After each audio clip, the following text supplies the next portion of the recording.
Good evening class.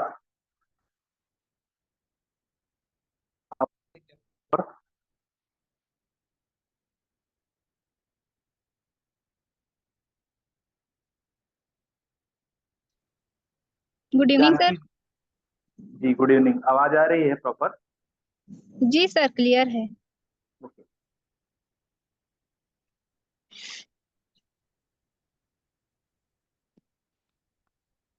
कल के topic में हमने देखा था नालंदा विश्वविद्यालय और तक्षशिला विश्वविद्यालय। तक्षशिला विश्वविद्यालय और नालंदा विश्वविद्यालय में तो नहीं है कल के।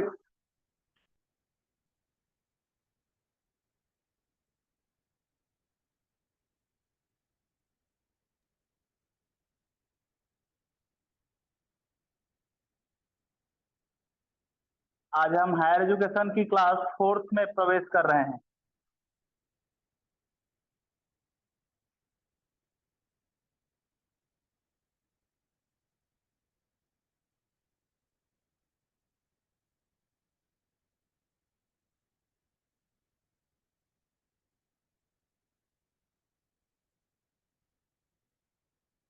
चौथी क्लास है ये, 10वें यूनिट की।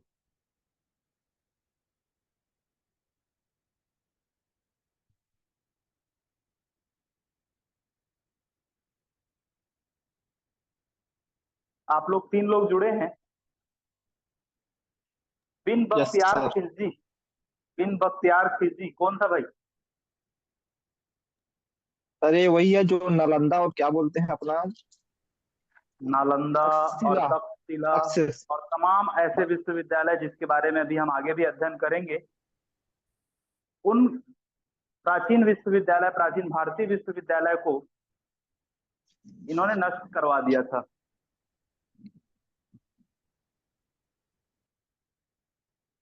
कारण आप लोग सुनेंगे तो बड़ा अजीब कारण है, आप लोग जानते भी हैं।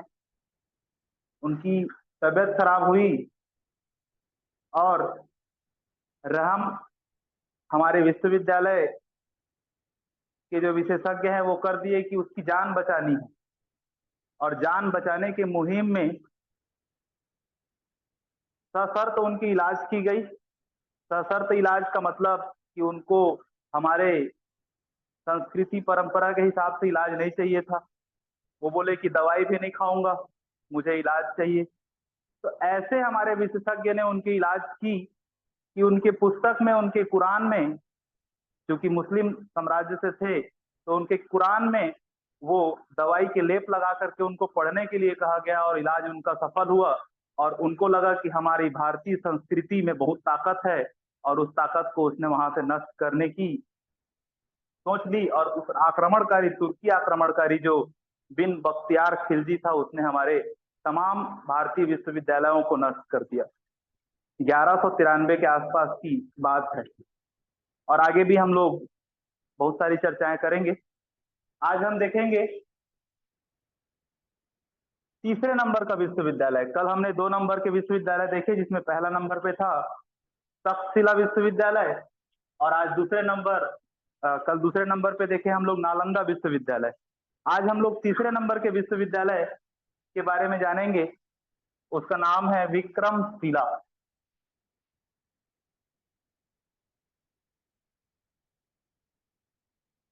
विक्रमशिला विश्वविद्यालय। विक्रमशिला विश्वविद्यालय जो है, नालंदा के साथ पाल साम्राज्य की अवधि के दौरान सबसे महत्वपूर्ण विश्वविद्यालय में से एक था। याद रखिएगा, पाल साम्राज्य। ऐसा भी क्वेश्चन पूछ सकता है, सबसे अधिक किस साम्राज्य ने विश्वविद्यालयों की स्थापना की? तो पाल साम्राज्य आएगा उसमें। पाल साम्राज्य, धर्मपाल, कई सारे और पाल हैं, उन्होंने बहुत सारे विश्वविद्यालयों की स्थापना करवाई। तो जो नालंदा के साथ साथ पाल साम्राज्य की अवधि में ही विक्रमशिला विश्वविद्यालय की स्थापना हुई थी। और यह जो है वह बिहार में है। बिहार के भागलपुर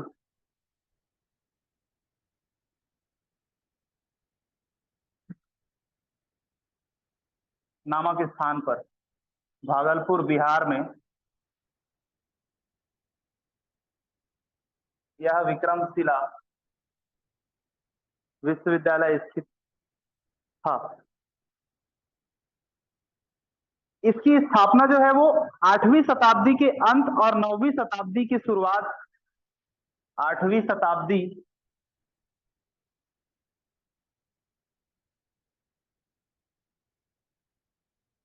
के अंत और 9वीं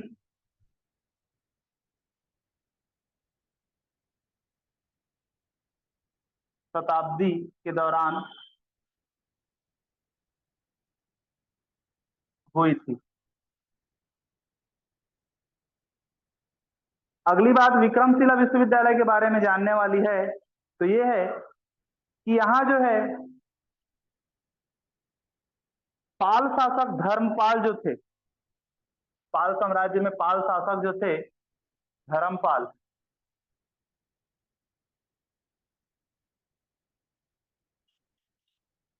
धर्मपाल कौन थे? पाल शासक।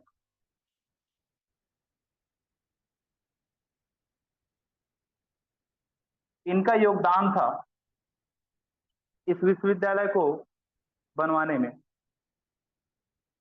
और 100 से अधिक शिक्षक इसमें थे, 100 से अधिक शिक्षक यहाँ अध्यापन कराते थे।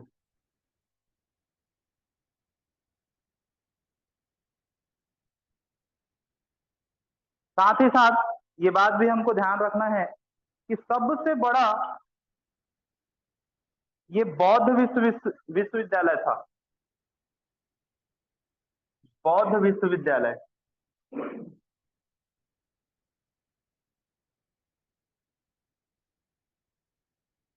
बौद्ध विश्वविद्यालय प्रसिद्ध बौद्ध विश्वविद्यालय में से एक था ये।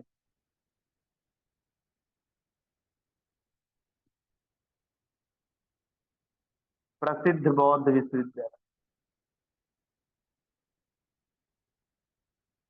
जो विक्रमशिला विश्वविद्यालय है, यहाँ पे कुछ महत्वपूर्ण विषय पढ़ाए जाते थे जिसमें दर्शन, व्याकरण, तत्वमीमांसा और भारतीय तर्क थी।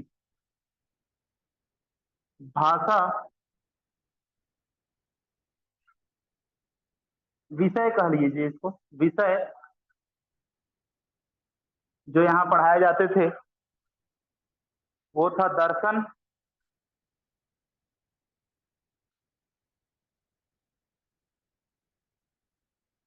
व्याकरण, तत्वमीमांसा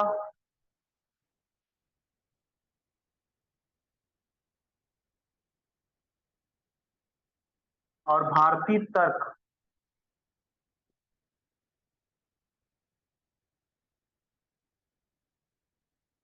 ये प्रमुख विषय का यहाँ अध्ययन होता था।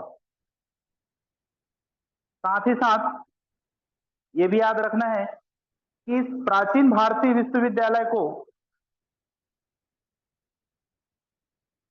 जिस समय पे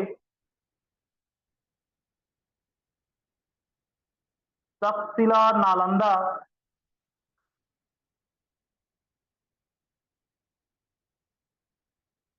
जैसे बड़े बड़े विश्वविद्यालय को नष्ट किया गया, उसी समय ही 1193 को बिन बख्तियार खिलजी के द्वारा इसको भी नष्ट करवा दिया गया।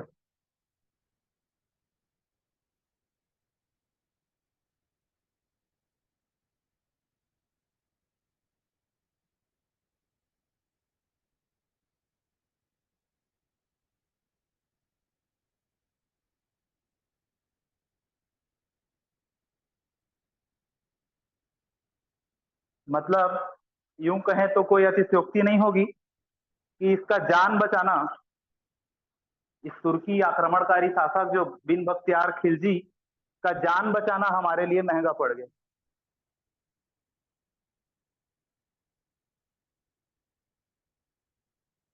अगली बात यह है कि ये जो विक्रमशिला विश्वविद्यालय है, ये बौद्ध भिक्षुओं के लिए निवास का एक विशाल वर्ग संरचना है। अर्थात बौद्ध भिक्षु जो है उनके लिए ये एक विशाल निवास की संरचना है। अर्थात बौद्ध भिक्षुओं की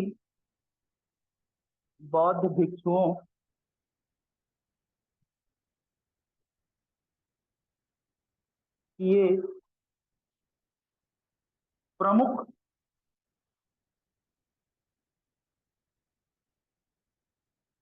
निवास संरचना है, जहां बौद्ध भिक्षु रहते थे। निवास संरचना किनकी? तो बौद्ध भिक्षु। अगली बात ये याद रखनी है कि यहाँ पे लगभग 200 कक्षाओं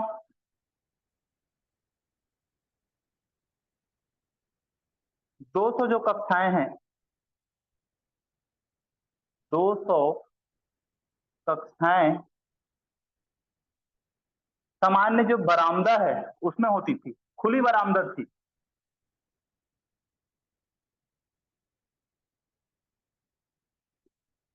दो सौ कक्षाएं थी, खुली बरामदा में क्लास होती थी, ओपन था।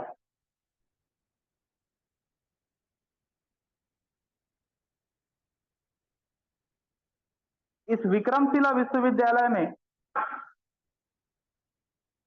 जो बरामदा था वो पूरा पूरा ओपन था, जहां पे 200 कक्षाएं क्लासरूम होती थी।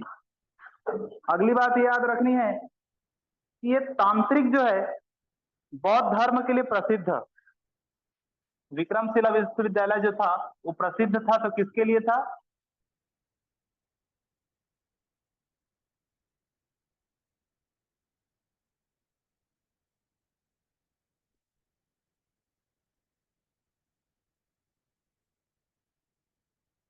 तांत्रिक बौद्ध धर्म,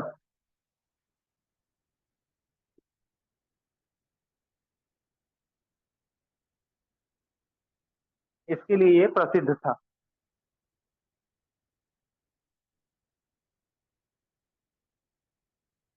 इतना बात विक्रमशिला विश्वविद्यालय के लिए आप लोग नोट करके रखिए।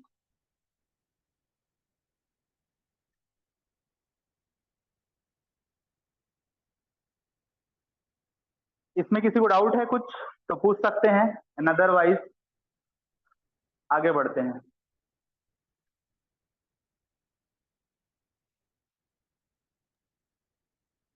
सर इसमें बौद्ध धर्म के सिवाय और कुछ थोड़ी ना था। नहीं, ये प्रसिद्ध था तो बौद्ध धर्म का जो तांत्रिक था उसके लिए प्रसिद्ध था ये, है ना।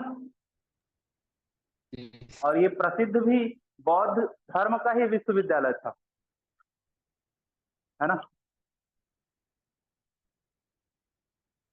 जी सर। क्लास नेक्स्ट आगे बढ़ाऊं?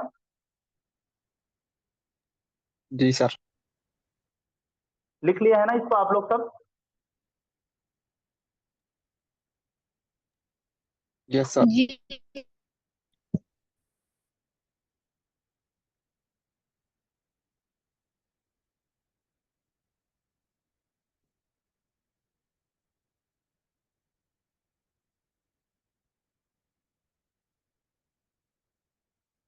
अब चौथे विश्वविद्यालय की ओर हम बढ़ते हैं, जो भारत की प्राचीन विश्वविद्यालय थी चौथी नंबर में, वो था वल्लभी विश्वविद्यालय। वल्लभी विश्वविद्यालय।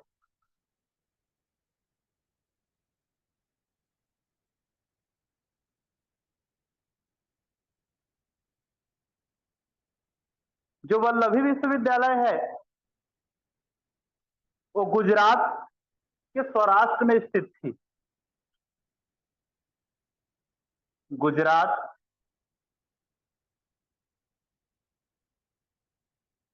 में एक जगह है सौराष्ट्र, वहां ये स्थित थी।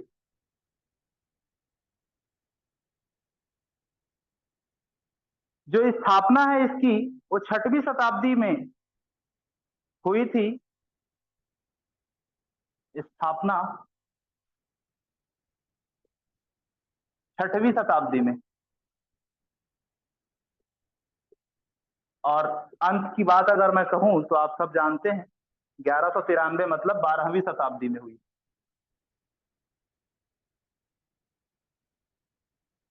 12वीं शताब्दी में इसकी अंत हुई। जो विदेशी जो यात्री थे ह्वेनसांग और आइकिंग, उसने वल्लभ को भारत के पश्चिमी भाग में नालंदा के जैसे गौरवशाली के रूप में पाया। अर्थात जो ह्वेनसांग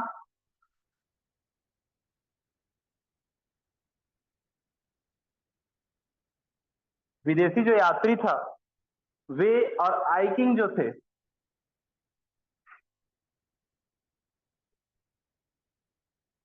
उन्होंने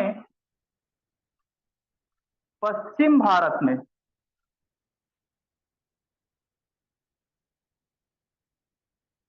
वल्लभी जो विश्वविद्यालय है,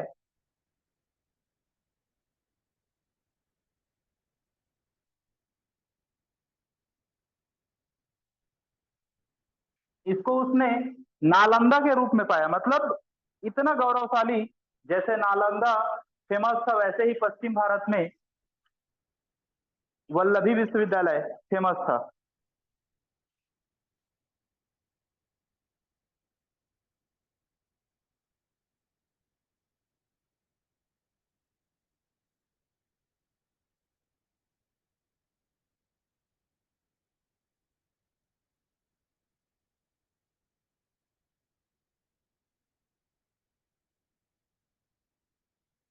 उनका यही कहना था कि जो नालंदा विश्वविद्यालय है उसी के सिमिलर में, उसके जैसा ही गौरवशाली जो है वो वल्लभी विश्वविद्यालय भी।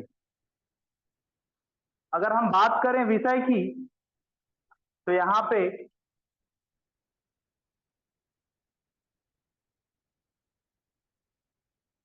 अर्थशास्त्र,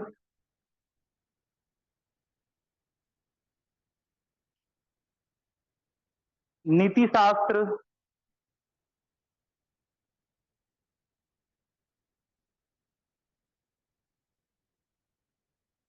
कानून भी कह सकते हैं इसको आप लोग, चिकित्सा, और चिकित्सा के साथ साथ बौद्ध धर्म में हीनयान,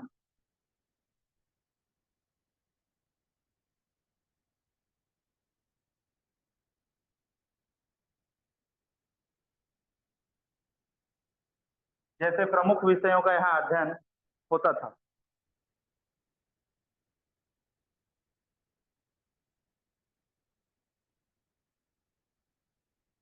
755 जो ईसा पूर्व था, उसमें वल्लभी विश्वविद्यालय की अच्छी वित्तीय स्थिति था, लेकिन जो अरब के जो आक्रमणकारी के कारण कुछ भाग इसके नष्ट हो गए। 795 जो ईसा पूर्व था, उसमें इसकी स्थिति जो है, इसकी वित्तीय स्थिति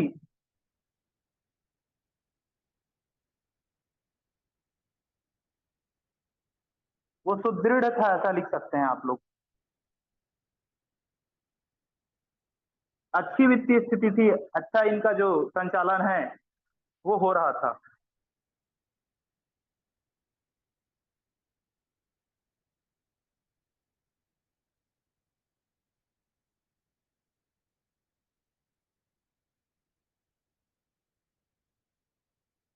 तो ये वल्लभी विश्वविद्यालय के बारे में था। इसके बाद अगला हम लोग और 5वां नंबर पे प्राचीन भारतीय विश्वविद्यालय के बारे में जाने, तो उसका नाम था ओदंतपुरी विश्वविद्यालय।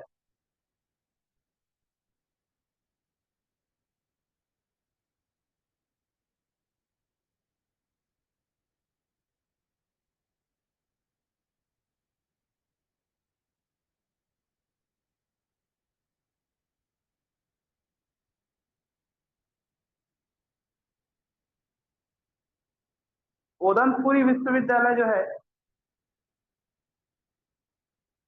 यह भी 7वीं शताब्दी से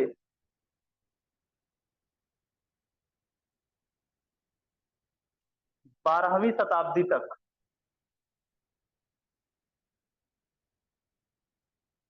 चला है,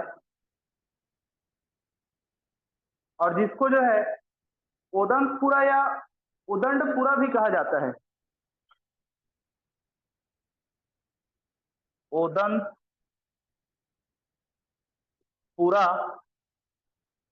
या उदंडपुरा।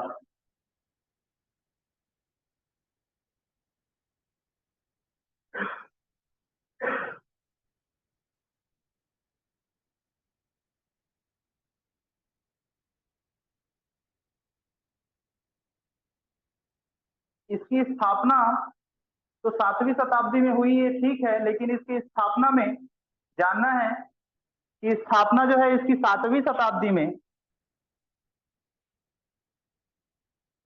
जो पाल वंश के राजा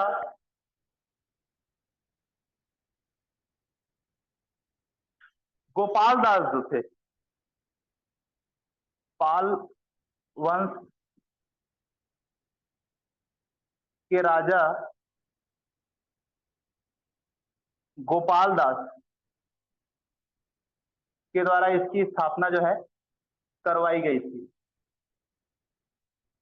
पाल वंश लगता है बहुत शिक्षित और सुदृढ़ और अच्छे शिक्षा के प्रति ध्यान देने वाले शासक साम्राज्य में से थे। बहुत सारे विश्वविद्यालयों को आप देखेंगे कि जो पाल वंश के द्वारा ही करवाई गई है। तो जो ओदंतपुरी जो विश्वविद्यालय है ये राजा गोपाल दास जो है उनके द्वारा करवाई गई थी 7वीं शताब्दी में। और याद ये रखना है कि पाल वंश में धर्मपाल जो है उनकी देन है वल्लभी, और साथ ही साथ ओदनपुरी की बात करें तो यह है राजा गोपाल दास। अगली बात, इसमें स्ट्रेंथ की अगर बात करें हम लोग, क्षमता की, तो ये ओदनपुरी जो विश्वविद्यालय था इसमें 1200 विद्यार्थी, सॉरी 12,000 विद्यार्थी, यूं कहें कि तब के समय में तक्षशिला 10,500 कैपेसिटी उनकी थी, और ये जो है इनकी जो क्षमता है वो 12,000 विद्यार्थियों की क्षमता थी इसमें, उससे बड़ा कह सकते हैं। अगर विषय की बात करें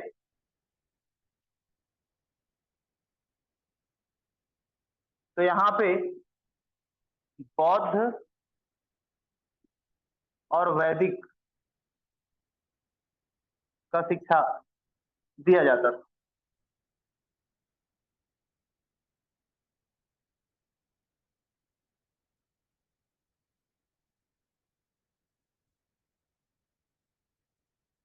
आचार्य श्री गंगा जो है वो विक्रमशिला विश्वविद्यालय में प्रोफेसर थे, और इस ओदनपुरी विश्वविद्यालय से उनका स्नातक था। आचार्य गंगा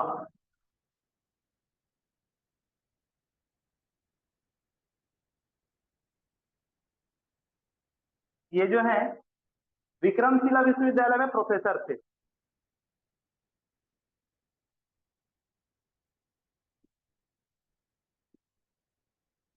तो आचार्य गंगा को जानना है कि कौन है, कौन से, तो विक्रमशिला जो विश्वविद्यालय पढ़े हैं अपन,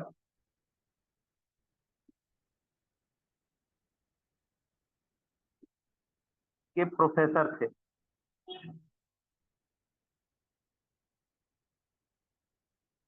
जो अध्ययन कहाँ किए थे, तो ओदनपुरी विश्वविद्यालय से अध्ययन किए थे, इसी विश्वविद्यालय से पढ़े थे वे।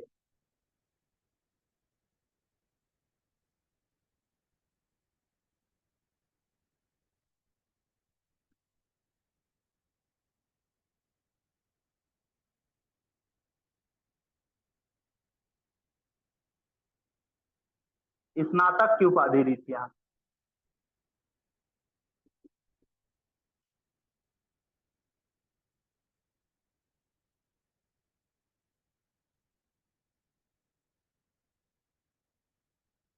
अब ये बात जाने कि उदयपुरी विश्वविद्यालय जो है वो कहाँ था।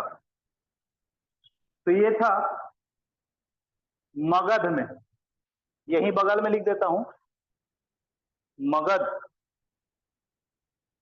मगध की कई सारी मशहूर कहानी आप लोग सुने होंगे। मगध पड़ता है बिहार में।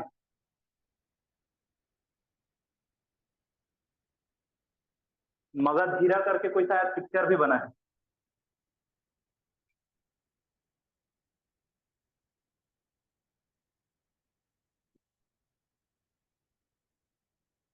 प्रॉपर से इस सब का नोट बनाते जाइएगा आप लोग, बढ़िया।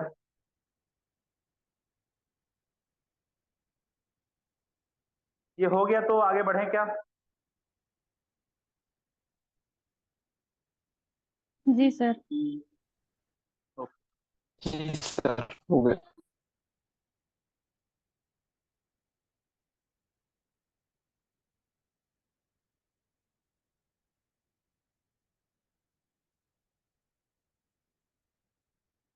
कोई भी आप लोग को छोटा से छोटा पॉइंट्स में डाउट रहता है तो जरूर से पूछ लिया कीजिए।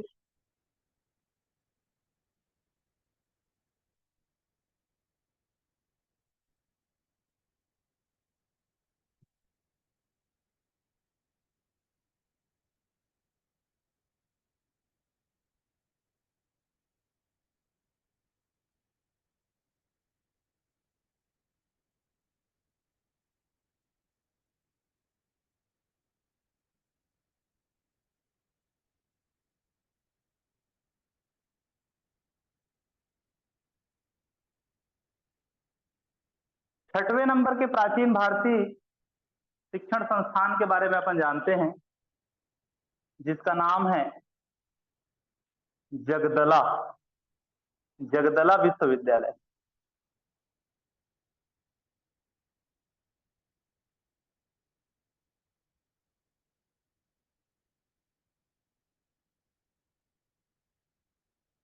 जगदला जो विश्वविद्यालय है वो 11वीं शताब्दी में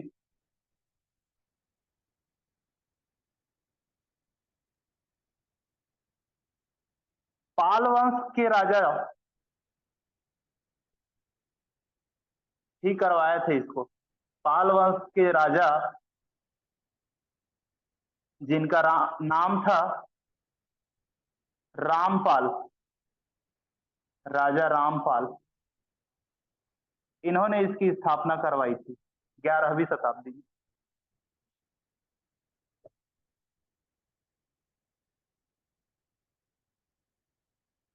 और ये जो जगदला विश्वविद्यालय है ये है उत्तर बंगाल के वारेंद्र में स्थित।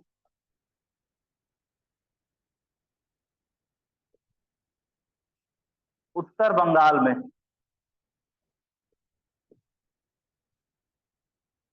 के वारेंद्र जगह में है। अभी अगर आप लोग देखेंगे तो वो बांग्लादेश, वर्तमान बांग्लादेश है।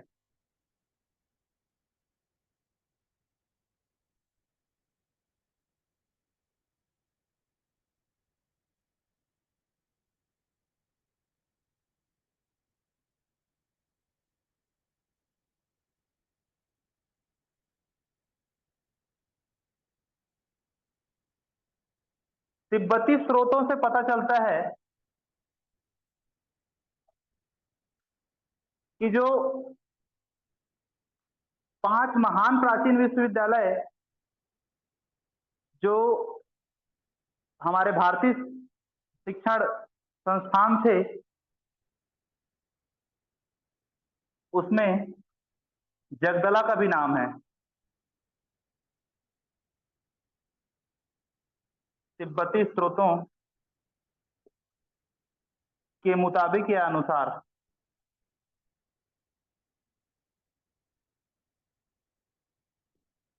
5 महान विश्वविद्यालय।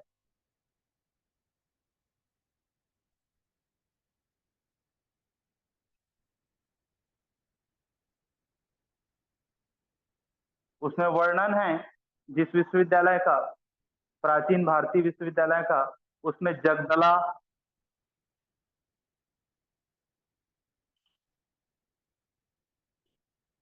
दूसरा नंबर पे है नालंदा, तीसरा नंबर पे है ओदंतपुरी, और याद रखना है चौथे और पांचवें नंबर पे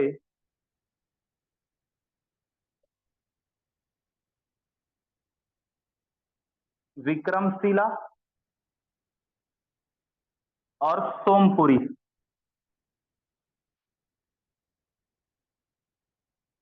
तो ये हमको ज्ञान कहाँ से होती है? तिब्बती स्रोतों के अनुसार। ये 5 महान विश्वविद्यालय जो थे प्राचीन के,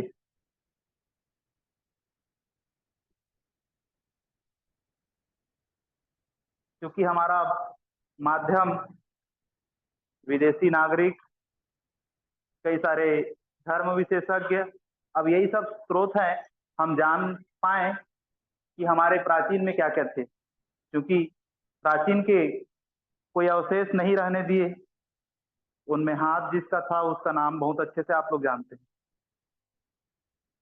बात अगर हम लोग करें कि इस जगदला विश्वविद्यालय में कौन कौन से विषय को पढ़ाया जाता था, तो इसमें प्रमुख 3 विषयों को पढ़ाया जाता था, जिसमें संस्कृत,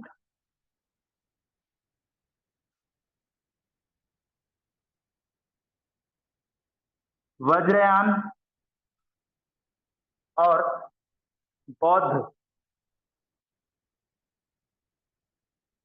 ये 3 प्रमुख विषय को यहाँ अध्ययन कराया जाता था।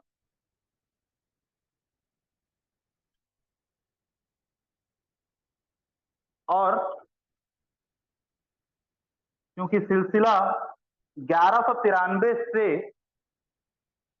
1207 तक भी था, और 1207 में जो मुस्लिम लुटेरे या आक्रमणकारी कहो, उन्होंने इनके नष्ट किया। 1207 में ये नष्ट किया गया। किनके द्वारा किया गया? तो मुस्लिम भाई साहब जो लुटेरे थे,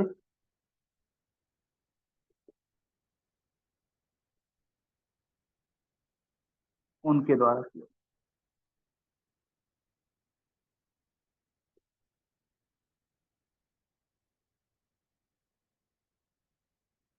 ये रही कहानी जगदला विश्वविद्यालय की। आगे हमको जानना है अगली विश्वविद्यालय, जो प्राचीन भारतीय प्रमुख विश्वविद्यालय,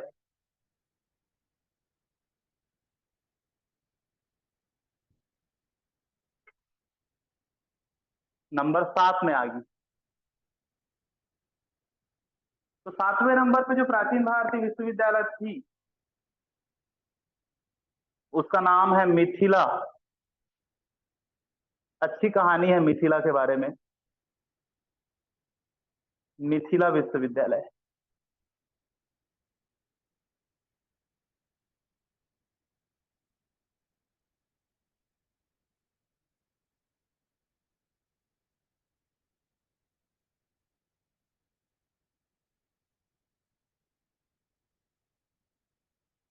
मान्यता है, कहानी ऐसी है कि राजा जनक जो थे,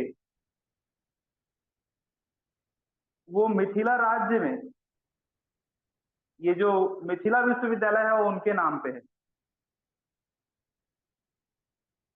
राजा जनक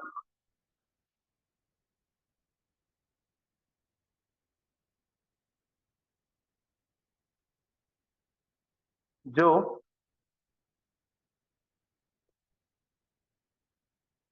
बिहार में दरभंगा जिला है,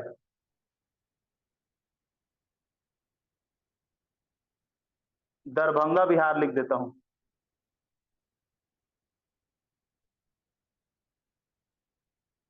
बिहार में ये विश्वविद्यालय स्थित।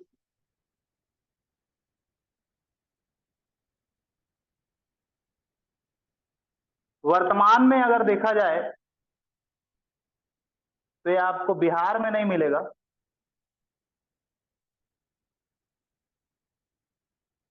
नेपाल में है। पहले दरभंगा बिहार में था, अब उसका नेपाल में स्थान आ गया है, मतलब वो स्थान नेपाल कहा जाने लगा है अब।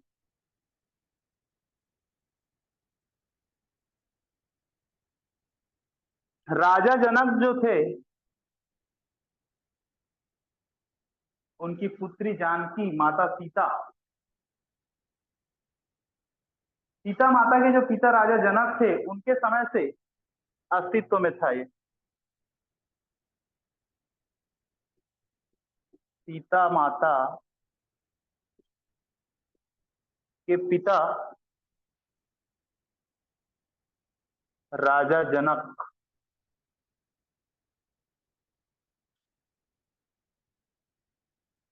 के समय से अस्तित्व में था।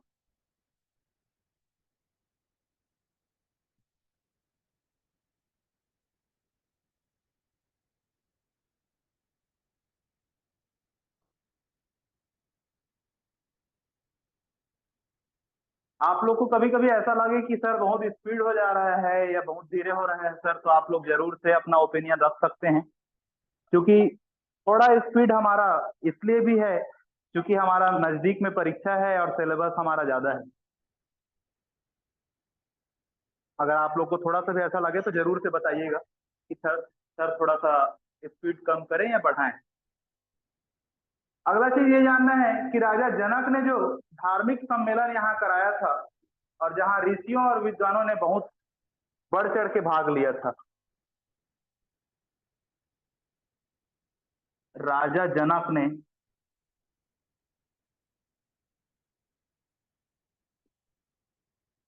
धार्मिक सम्मेलन यहाँ करवाया था।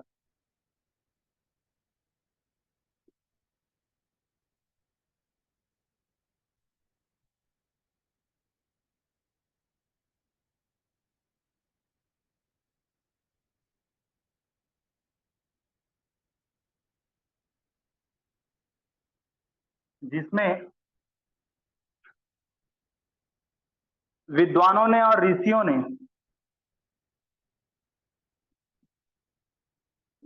ऋषियों व विद्वानों ने बढ़ चढ़कर हिस्सा लिया।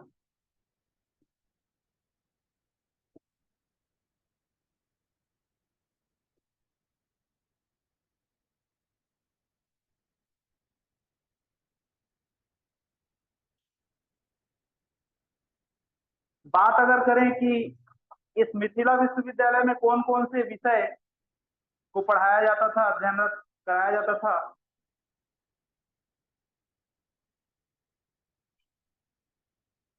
तो विषय में है साहित्य,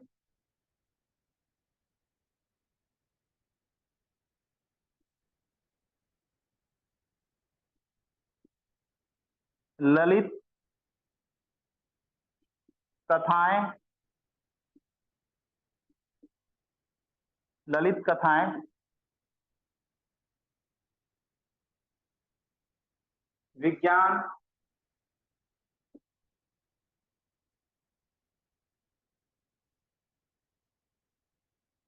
न्याय शास्त्र, इन तमाम विषयों का यहाँ अध्ययन कराया जाता था।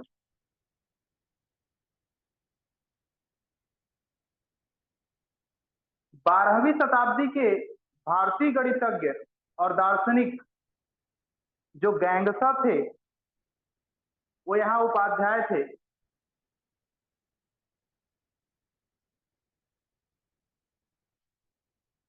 12वीं शताब्दी के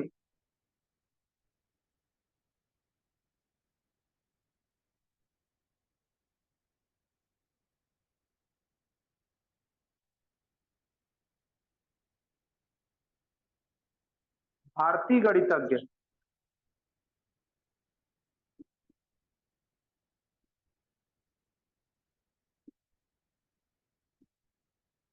और दार्शनिक भी थे।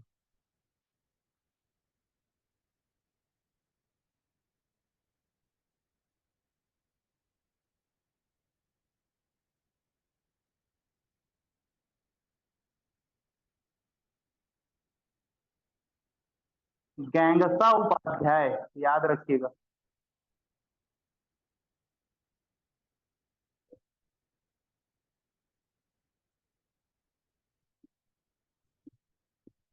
गैंगसा उपाध्याय ने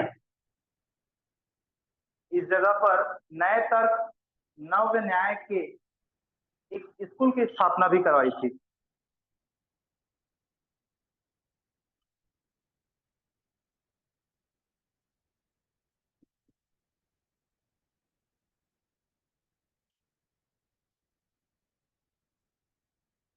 नए तर्क को नव्य न्याय भी कहा जाता है।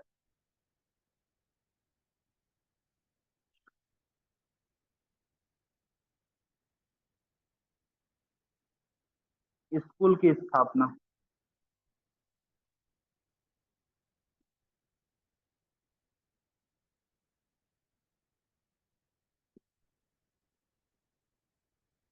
अगली बात ये भी याद रखना है कि उन्होंने तत्व चिंतामणि यही लिखा था। गैंगसा जो उपाध्याय हैं, तत्व चिंतामणि नामक ग्रंथ यही लिखा गया था।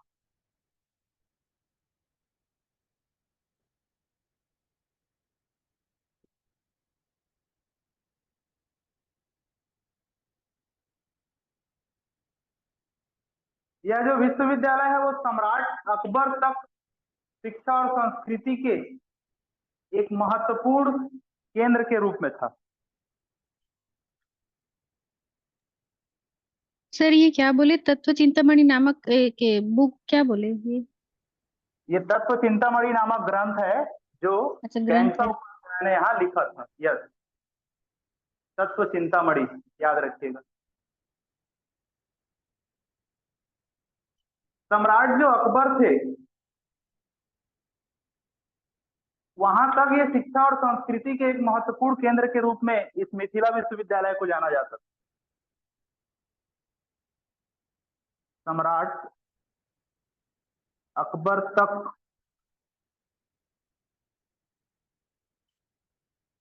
यह ज्ञान और संस्कृति शिक्षा के साथ साथ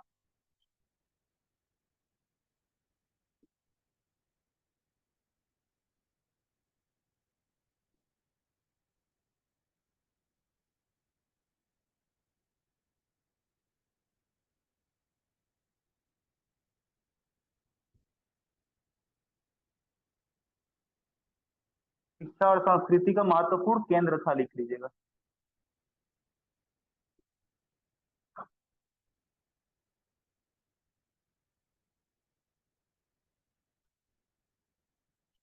पूरा तो दिख रहा होगा यहाँ तक आप लोग को। जी सर। बढ़िया से इसका नोट बनना चाहिए आप लोग का प्रॉपर। नोट नहीं बने सुन के केवल काम चलाओ तो ऐसे में 6% में हम नहीं आ पाएंगे, याद रखिएगा। सर ये लास्ट वाला पॉइंट बताइए ना, क्या लिखा है, थोड़ा ब्लर दिखता है सर, दिख हाँ, नहीं रहा है। जरूर जरूर जरूर। यहाँ लिखा है कि ये सम्राट अकबर जो थे ना, उनके समय तक ये जो है मिथिला विश्वविद्यालय शिक्षा और संस्कृति का एक महत्वपूर्ण केंद्र के रूप में था। मैं पॉइंट को कुछ ऐसे लिख रहा हूं जिससे कि आपको शॉर्ट नोट बन सके, और इस तरीके से ही शॉर्ट नोट आपको बना करके बढ़िया से हाईलाइट करके लिखना होगा, वरना भाजी और भाटा होने में देरी नहीं होगा, याद रखिएगा। पूरा खिचड़ी बन जाएगा। बिल्कुल ऐसा नोट कोई मत बनाइएगा गलती से भी, वरना पढ़ते रह जाएंगे आप लोग। ये हो गया तो मैं आगे बढ़ूं। जी सर।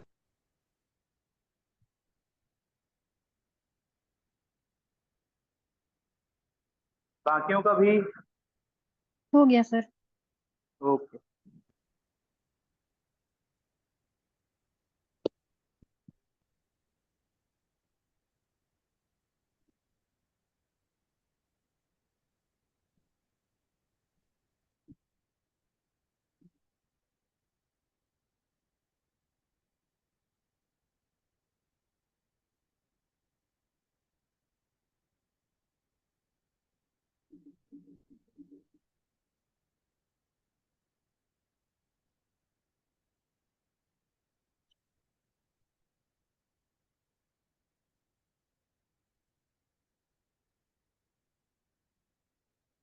ये जो पढ़ाता हूँ आप लोग को, जो चीजों को एक्सप्लेन करता हूँ, वो प्रॉपर आप लोग को समझ में आता भी है कि बस आप पढ़ाइए हम लिख रहे हैं, ऐसा वाला कहानी चल रहा है?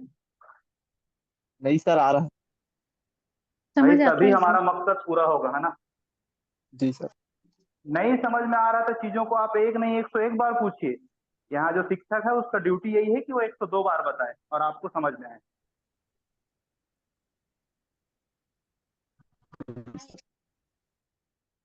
आठवां हम लोग देखेंगे नादिया विश्वविद्यालय के बारे में।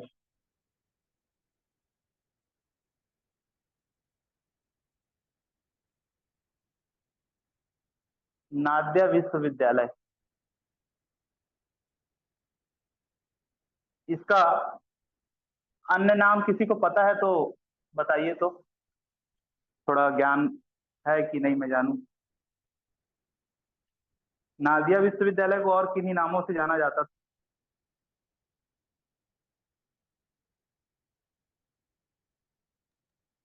सर शायद तक नवदीप करके है। बहुत सही। कंफर्म इसका नहीं है मेरे अन्य को। नाम, बस सही है, एकदम करेक्ट है, बिल्कुल बिना कंफ्यूजन के लॉक कर दी जाए।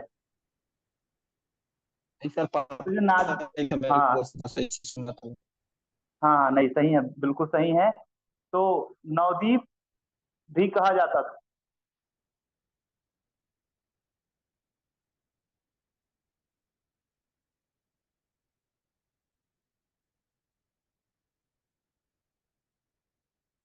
और इधर सेकंड पॉइंट को लिखेंगे, यही लिख देता हूँ नीचे में, बोर्ड हमारा बहुत ज्यादा बड़ा है।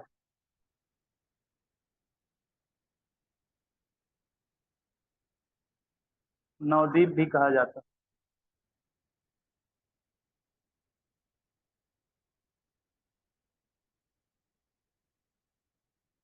ऐसे चीजों को अंडरलाइन करके बढ़िया हाईलाइट करके आप लोग लिखते जाइएगा। याद रखिएगा, ये जो नवदीप और नादिया विश्वविद्यालय है, ये लगभग 13वीं शताब्दी में राजा रघुनाथ शिरोमणि,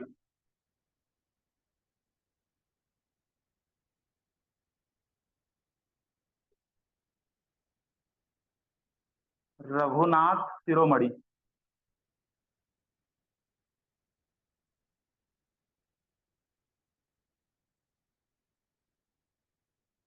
के द्वारा स्थापित कराया गया था। और यह जो नादिया विश्वविद्यालय है, यह है बंगाल में।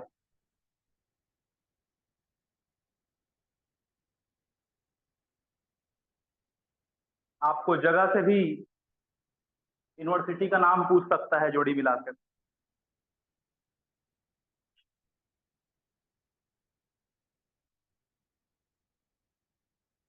इसका नाम नवदीप पढ़ने का कारण है, इसको अन्य नाम जो नवदीप के नाम से जाना जाता है, तो नवदीप इसका नाम इसलिए भी है कि ये जो गंगा और जलंगी नदी है, उसकी संगम पर स्थित है। गंगा नदी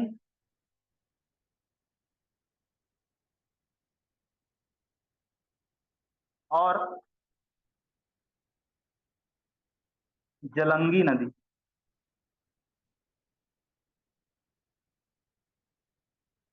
के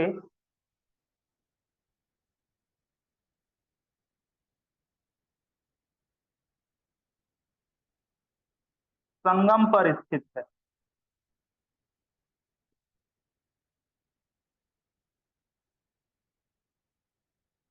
इसलिए नवदीप कहा जाता है।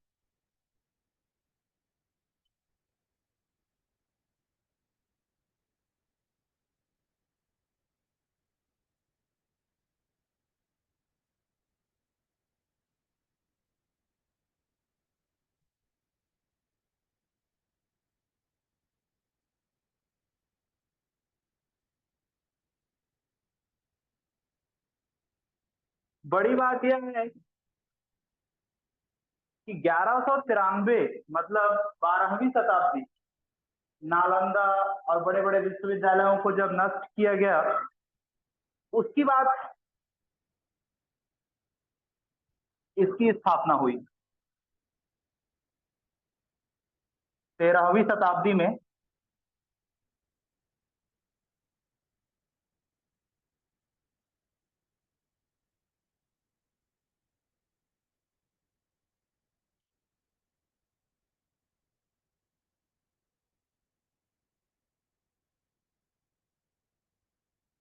नालंदा विश्वविद्यालय, तक्षशिला विश्वविद्यालय,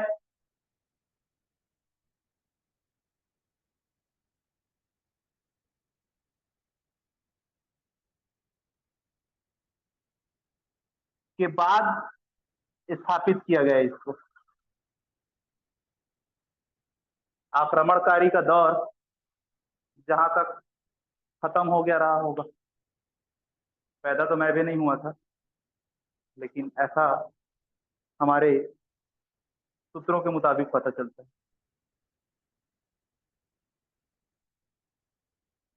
विषय की बात करें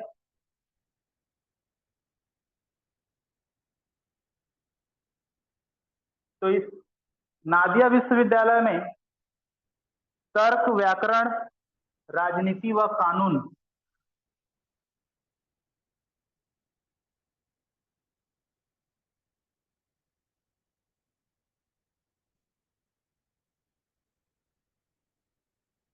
राजनीति व कानून की शिक्षा यहाँ दी जाती थी।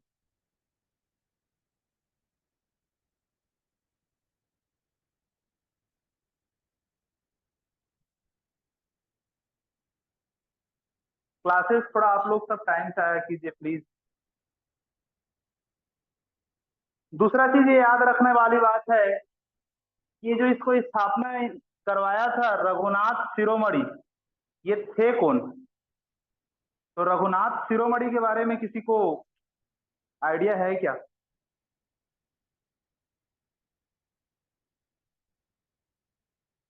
रघुनाथ शिरोमणि बताएंगे क्लास मुझे?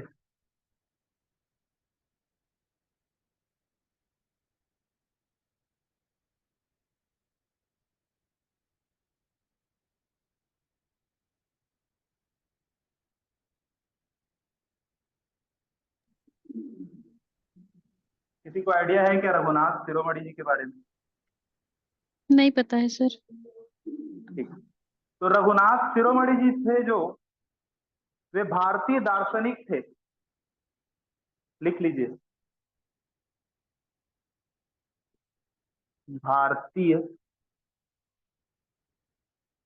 दार्शनिक थे और तर्कशास्त्री भी थे। अब के समय में हमको शायद ही कोई तर्कशास्त्री मिले। प्राचीन काल के समय में हमारे भारत में महान बड़े बड़े जानकार विशेषज्ञ जैसे लोग थे।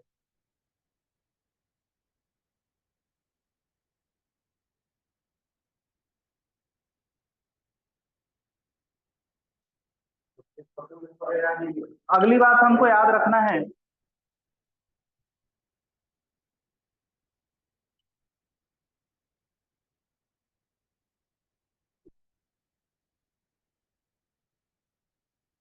नौवे विश्वविद्यालय के बारे में। प्राचीन भारतीय नौवीं विश्वविद्यालय जो हमारे भारत में थी,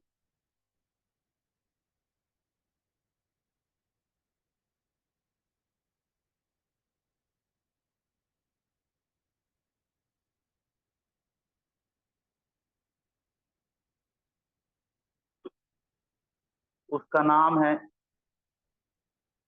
सोमपुरा, सोमपुरा विश्वविद्यालय।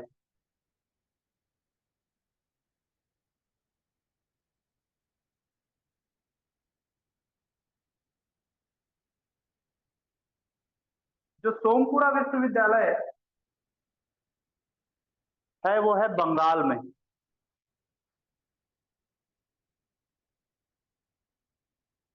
बिहार के बाद लगता है दूसरा नंबर यूनिवर्सिटी के मामले में बंगाल का है। तो इसकी स्थापना की अगर बात करें तो 8वीं से 12वीं शताब्दी के 8वीं शताब्दी में स्थापना हुई।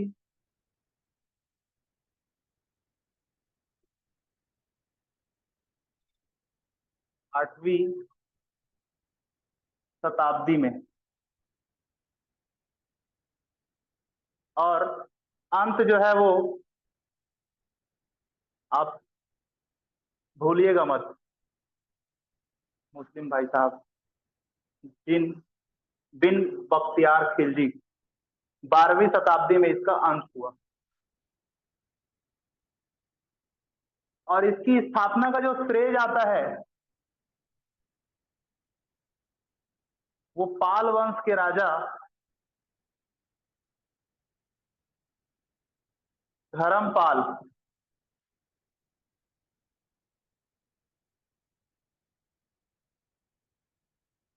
द्वारा स्थापित किया गया था।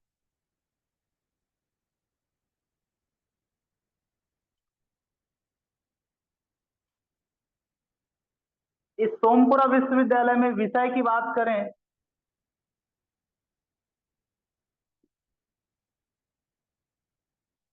तो बौद्ध धर्म, जैन धर्म और सनातन धर्म,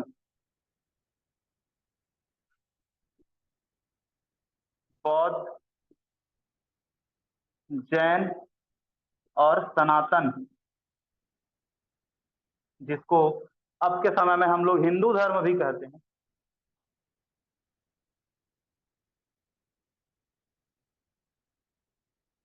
जैसे विषयों का यहाँ अध्ययन होता था।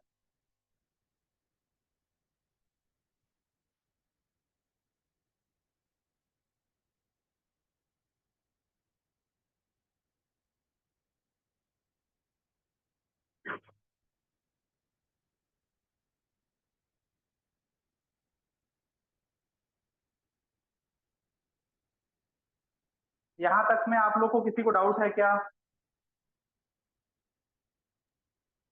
ये धर्मपाल वाला एक बार और किया था, धर्मपाल से द्वारा मतलब कौन थे धर्मपाल? तो ये पाल वंश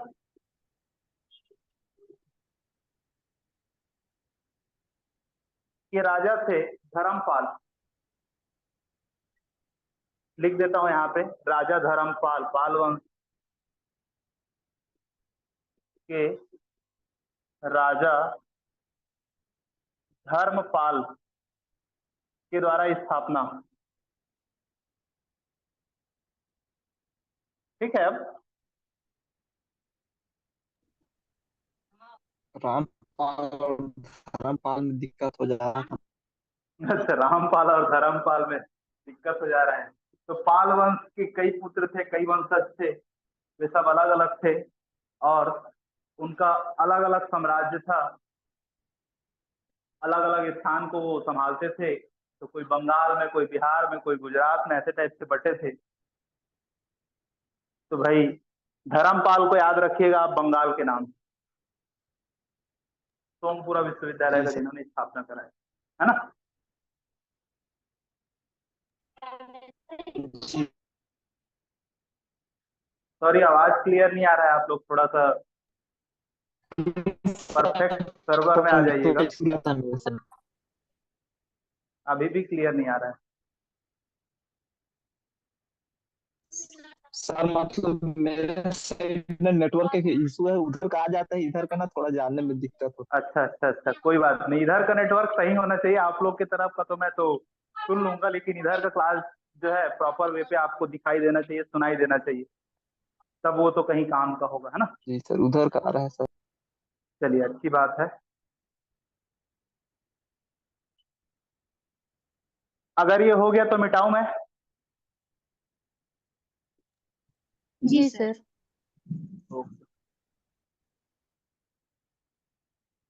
आप लोग मुझे बताइए कि एक दिन में कितने घंटे का क्लास की कैपेसिटी है, आप कितने घंटे क्लास ले सकते हैं?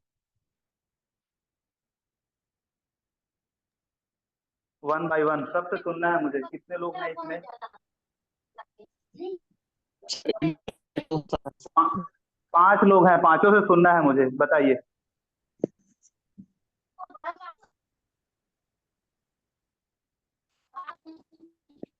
1.5 से 2 घंटे सर। 1.5 से 2 घंटे। और बाकी लोग?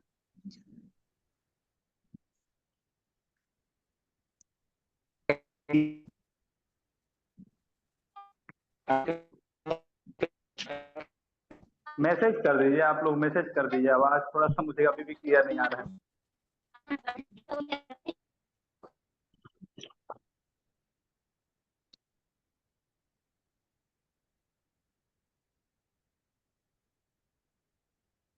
अगला हम लोग 10वें नंबर के विश्वविद्यालय के बारे में देखते हैं। चलिए, 1.5 घंटा मैसेज आ रहा है।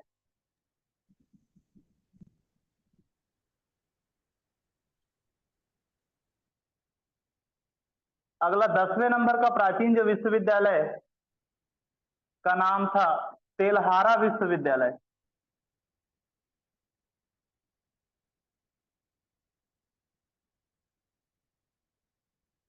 कई लोग तो घबरा से गए कि सर कितने घंटे का क्लास कैपेसिटी है, आपको पूछ रहे हैं, मतलब लगता है आज ही क्लास लेंगे। लेकिन एक दिन लूंगा, जरूर लूंगा। कवर हमको कोर्स को करना है। और नहीं मैं तो सर, कहूंगा 3 से 4 घंटा भी ले सकते हैं। बढ़िया बढ़िया, चलो 3 से 4 घंटा, अच्छा लगा, एनर्जी आ गया मुझे तो। क्लास अपन लोग कोशिश करेंगे कि ओवर टाइम लेंगे, क्योंकि हमारे पास कंटेंट सिलेबस ज्यादा है, समय कम जी सर। है ना। कोशिश हमारी यही होनी जी चाहिए कि भैया हम सब 2024 और 25 में प्रोफेसर रहें। Yes sir. माँ दुर्गा से भी ऐसी विनती करूंगा मैं। तो चलिए जानते हैं तेलहारा विश्वविद्यालय के बारे में। तो जो तेलहारा विश्वविद्यालय था वो नालंदा विश्वविद्यालय से 40 किलोमीटर की दूरी में था। 40 किलोमीटर की दूरी पर। तो आपको पता होना चाहिए कि नालंदा विश्वविद्यालय कहाँ था, बताइए।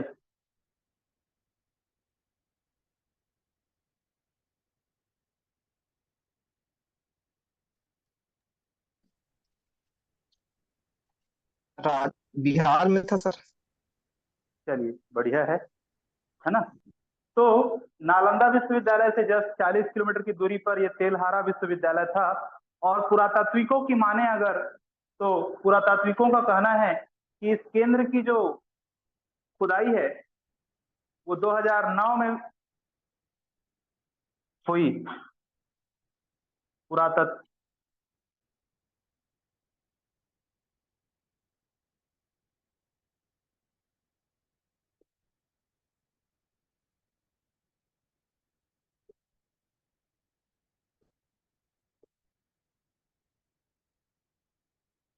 2009 में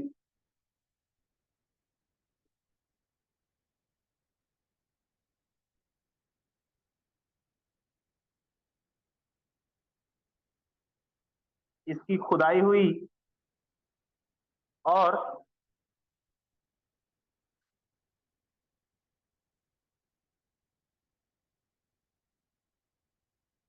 इसकी जो खंडहर है,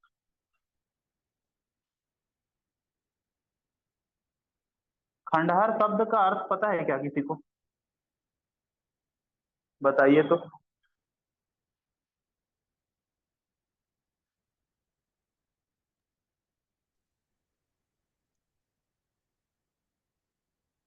मैं तो सोचता हूँ छत्तीसगढ़ के सभी को छत्तीसगढ़ी आता होगा, और खंडहर हम लोग जर्जर छत्तीसगढ़ी में, स्थिति। बस बहुत सही है ना, छत्तीसगढ़ी में खंडहर बोल भी देते हैं। तो खंडहर जो है 2014 में खोजा गया। आगे हम बात करें कि जो चीनी यात्री जो थे वेनसांग,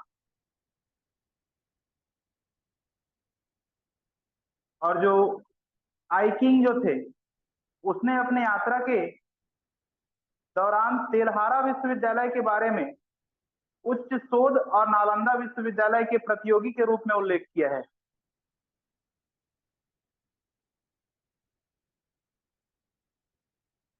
बहुत मदद किया है हमारा, याद रखिएगा, ह्वेनसांग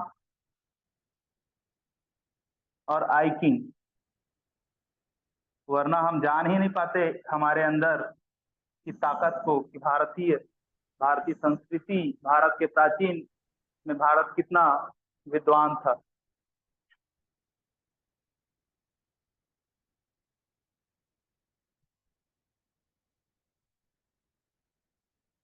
ह्वेनसांग एंड किंग के अनुसार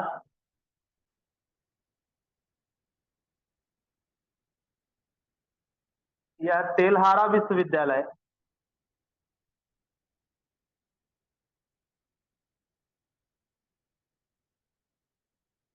शोध के क्षेत्र में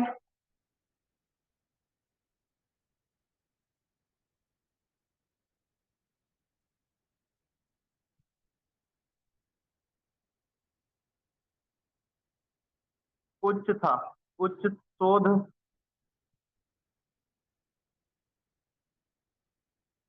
मतलब हाई क्वालिटी के रिसर्च जो बोला जाता है यहाँ होता था।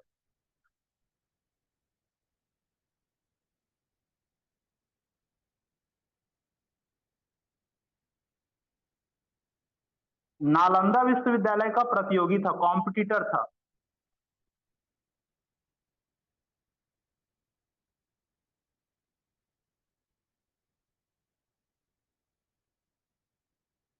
और जगह भी आप लोग जान सकते हैं, 40 किलोमीटर की बात है, तो 40 किलोमीटर में दूसरा यूनिवर्सिटी मतलब स्वाभाविक है कॉम्पिटिटर होंगे। ऐसे हमें चीनी यात्री जो ह्वेनसांग और आइकिंग बताते, उनके किताब में मिलता है, उनकी जर्नी के जो बुक है उसमें मिलता है। तेलहारा जो विश्वविद्यालय है वो कम से कम 3000 साल पुराना है, ऐसा माना जाता है।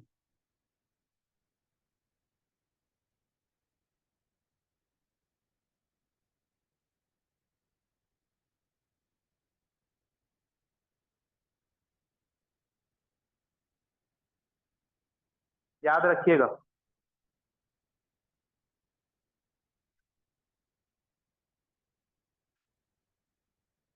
साथ ही साथ ये याद रखने वाली बात है कि तांत्रिक और बौद्ध धर्म जो है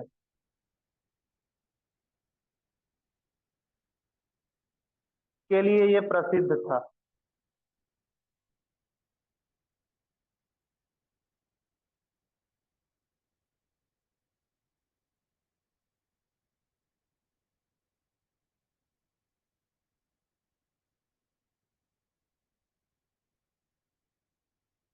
और कोई दो मत की बात नहीं है कि भाई जिस समय नालंदा को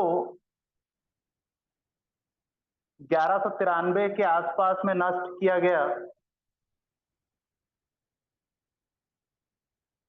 उसी समय इसको भी 40 किलोमीटर की दूरी में था, तो इसकी गिनती उसमें नष्ट करने में इसकी भी हो गई।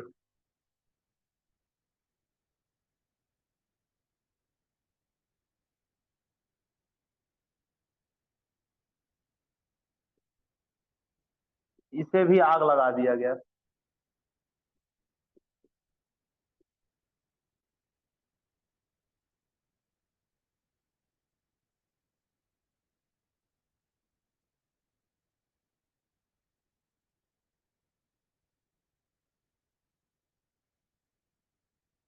गूगल में एक बार आप लोग फोटो सर्च कीजिएगा तो बिन बख्तियार खिलजी का कैसा दिखता था। रोचक है कि नहीं, जी बताइए आप लोग, है ना? जी सर। बाकी लोग के लिए नहीं है सर लगता है। नहीं सर, मतलब वो आज कितने विश्वविद्यालय को उड़ाया होगा मतलब। वो समझिए कि उसका शासन चल रहा था, आक्रमणकारी था, तुर्की से आया हुआ था, तो उस समय पे जितने भी हमारे मतलब विश्वविद्यालय थे वो तमाम विश्वविद्यालयों को नष्ट कर दिया। अब गिनती उतने की ही हो रही है जो एक आदमी जितना घूम सका है, ह्वेनसांग और किंग जो थे वो जितने घूमे हैं, जितना वो यात्रा के दौरान हमारे इस भारतीय प्राचीन विश्वविद्यालयों में दौरा किया है, उतनों का ही उल्लेख है हमारे पास। पता नहीं कि हमारे इस धरती में, इस भारत भूमि में क्या क्या छिपा है। आप लोग इमेजिन भी कीजिए इस चीज को। मतलब आज के डेट में अगर कोई कहे कि रायपुर के एक जगह है तेंदुआ, उस तेंदुआ में सोना मिला है, सोने का कुआं मिला है, तो आप लोग उसको मानना पड़ेगा, क्योंकि हम ये नहीं जान रहे हैं कि हमारे इस भारत भूमि में क्या क्या चीज नष्ट हुआ है। यात्रा किए हैं, उसके दौरान जो किताब मिली है उसके अनुसार हम लोग इतना देख रहे हैं, और शायद और भी कई सारे ऐसे चीज हैं जो हमें अभी आगे पता चलेगा कुछ कुछ सूत्रों के मुताबिक। चलिए आज की क्लास इतना तक ही रखते हैं। इतना में आप लोग को कोई भी डाउट है तो पूछ सकते हैं। आगे विश्वविद्यालय के बारे में हमारा अध्ययन और भी शेष है, तो उसको हम लोग नेक्स्ट क्लास में करेंगे।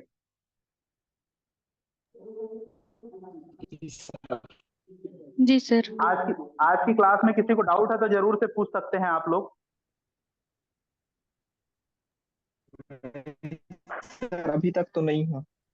चलिए बढ़िया, मेरा यही एक उद्देश्य रहेगा कि आपको आगे मेरे पढ़ाए हुए चीजों पे कोई डाउट भी ना आए। सबको क्लियर होना चाहिए सब कुछ, ताकि हम सब 6% में आपके लाने में मदद करें, है ना। जी सर। चलिए आज की क्लास यहीं ओवर करते हैं। एक होमवर्क देते जा रहा हूं आपको। होमवर्क को आप लोग सुन लीजिए कि क्या होमवर्क है। आप लोग को कल की क्लास में आते ही ये बताना है, गुरुत्वाकर्षण बल जानते हैं आप लोग, जी सर। है ना। क्या बोला जाता है अंग्रेजी में उसको? अंग्रेजी में क्या बोला जाता है? मेरे को नहीं पता सर उतना। ग्रेविटी, है ना, यही कहा जाता है ना, जी सर। है ना। तो उसकी खोज किसने की थी, है ना। गुरुत्वाकर्षण बल की खोज किसने की थी? सर शायद न्यूटन। और मुझे न्यूटन आंसर में नहीं सुनना है, ठीक है। एक नया चीज है आपके लिए। तो गुरुत्वाकर्षण बल की खोज जो है वो किसने की थी आपसे मैं सुनना चाहता हूँ। न्यूटन, इसका आंसर मुझे नहीं सुनना है। न्यूटन के अलावा, न्यूटन तो अभी आ गया है भैया, उसके पहले भी जी हमारे सर। भारत में गुरुत्वाकर्षण बल की खोज हो चुकी है और सक्सेसफुल रहा है। आपको बता दूं कि हमारे भारत में वायुयान की चर्चा अभी हो रही है। अभी हम चांद में जा रहे हैं, लेकिन हमारे पौराणिक गाथाओं की माने तो वो कई हजार साल पहले चले गए हैं। और याद रहे, पुष्पक विमान पहले ही आ चुका है, हवाई जहाज आज आया है। तो बहुत सारे जी ऐसे हम सर। लोग खोज और रिसर्च के बारे में जानते हैं जो हमारे भारत की देन है। बहुत मजा वाला सब्जेक्ट है, याद रखिएगा। हायर एजुकेशन बहुत अच्छा है ये, और इंटरेस्टिंग से पढ़िएगा। तो मैं आपसे यही कहूंगा कि क्लास एक भी दिन आप लोग मिस मत कीजिएगा, और 4 घंटा से 6 घंटा भी पढ़ने की आप कैपेसिटी रखिए। काहे कि कोई भी दिन अपन 1 घंटा के पहले सूचना देकर के आपको ये बता सकते हैं कि भैया आज क्लास 6 घंटा होगी कि 5 घंटा होगी कि 4 घंटा होगी, ठीक है। ओके क्लास, जी bye sir. Bye, sir okay, thank you sir. Welcome.